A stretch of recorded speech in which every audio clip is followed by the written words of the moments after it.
This is like f***ing horrendous, bro.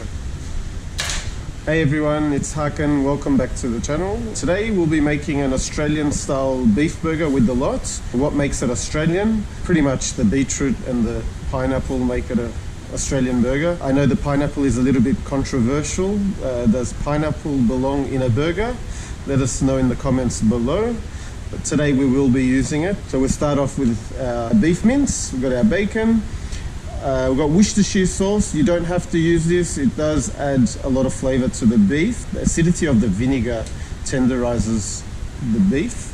We've got salt, pepper, beetroot, pineapple, onion, tomato, lettuce. We're going to add an egg. You got a choice of barbecue or tomato sauce. We will be using barbecue sauce. That's just my preference.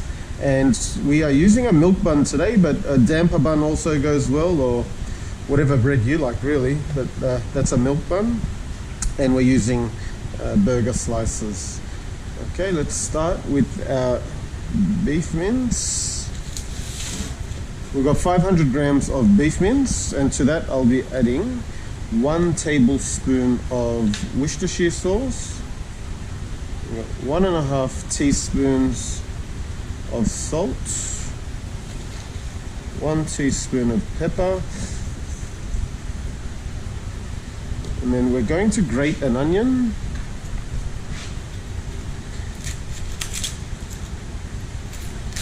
And we'll add some onion to our beef mixture.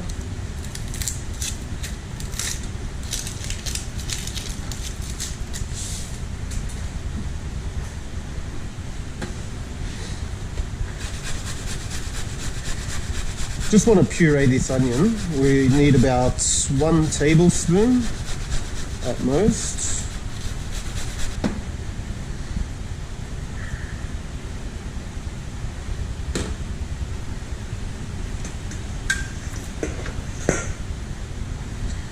And we can get mixing.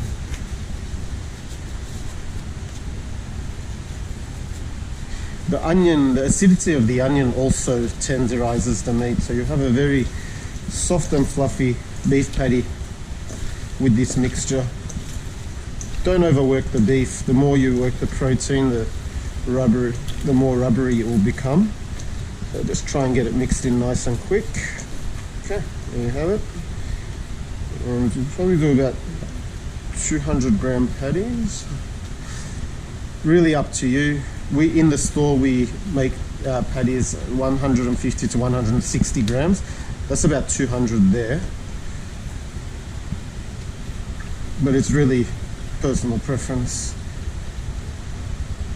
And we are using quite a wide bun, so we need a bit of beef in this.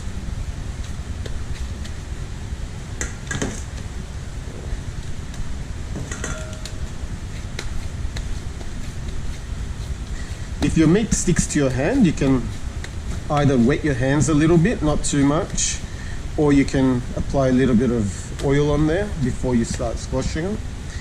Okay, with the bacon, I've got the middle bacon, but I don't want to use the eye of the bacon. I just want to use the streaky bacon. And the reason behind that is I prefer the bacon to be crispy. The eye of the bacon never gets crispy. It's too lean, whereas the streaky bacon will always become nice and crispy in the burger. Alright, so today we're only using 1 beef patty. I made 2 just for demonstration purposes. So we can move on to the ingredients. You want to get these ready beforehand. So once the beef is cooked and all your meats and ingredients are cooked, then you can get on to assembling as quick as possible. Start off with our tomato. Only need 2 slices, 2 to 3 slices per burger. That will do for tomatoes. Get our lettuce. It's the quickest way to core lettuce.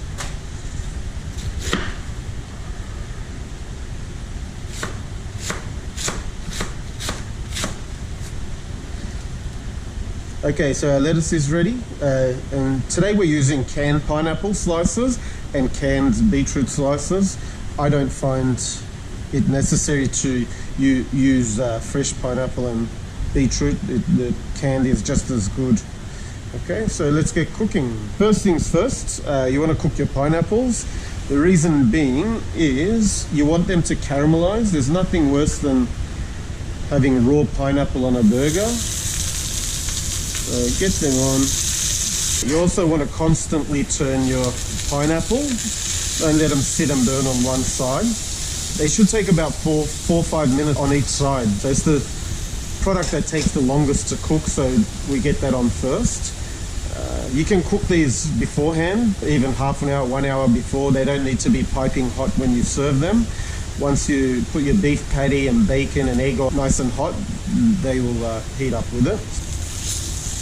So you can see them already getting some color on there, caramelizing slowly. A couple more turns and they'll be ready. Okay, we can get our beef on as well. Let's put some oil on the grill. Slap that on.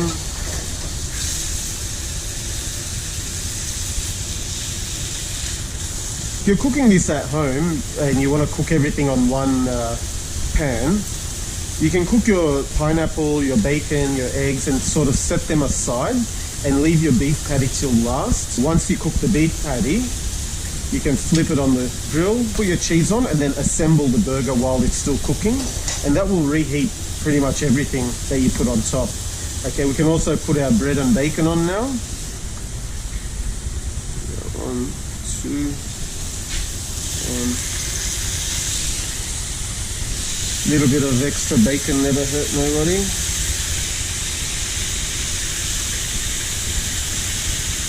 We can also get our egg on.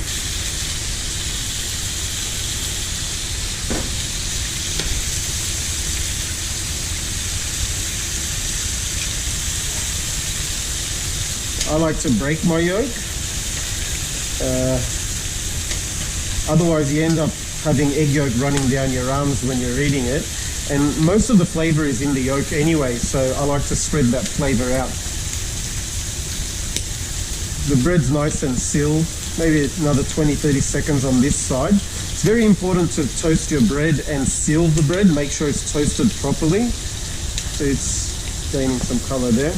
The reason being is when you apply so much heat and steam, there's so much meat and hot ingredients going into this burger, the steam will make your bread go really soggy and your bread will fall right apart. Also, when you apply the sauce directly on the bread, you don't want that sauce to absorb into your bun. You sort of want it to sit on top of the surface of the bun. So sealing your bread is very important. We'll toast both sides of the bottom half, finish the outside of the top half off later on when we're about to serve the bread, so it's reheating the bread as well.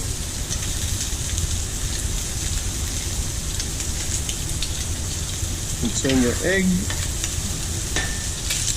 bacon,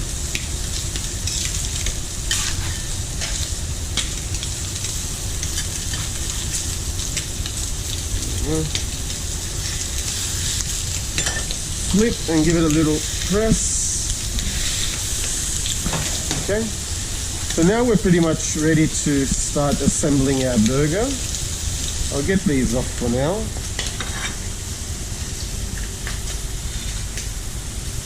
And put our cheese on. Get that to start melting.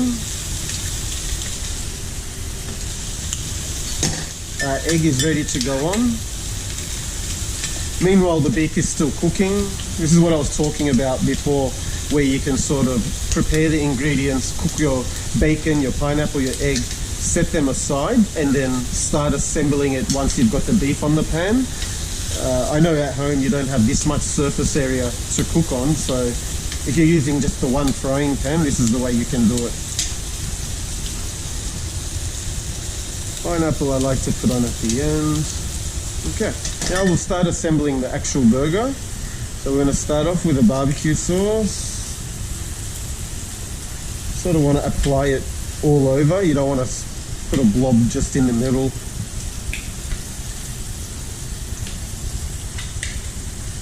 Whichever ingredients you're adding to a burger, always make sure that, just remember, every bite you take of a burger, you want to have a taste of everything. So instead of just, some places just put, a slice of tomato or whatever in the middle, and you never get a good, balanced burger.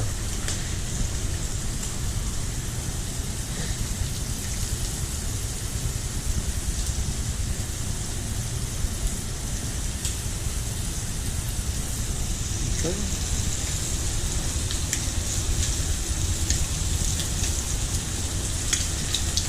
Bacon, you can cook it to your liking. Most of our customers like crispy bacon, and these are pretty much ready to go now.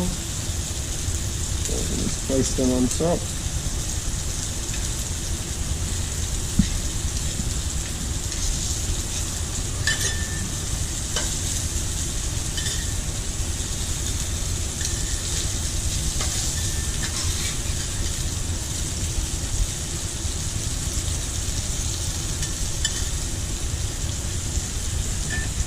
Okay, now we can finish the top of the bun. Just make sure your grill is oil free, otherwise you'll ruin your bread. If you want to add more cheese on top or whatever it is that you want to add, this is the time to add it, because the burger's almost finished now. Okay, that's all you want, just a bit of color, a bit of heat. Now if we place the bun on top of the meat, then that will continue steaming and reheating the bread anyway. That's how you get that really soft and fluffy bun. Okay, so now we're ready.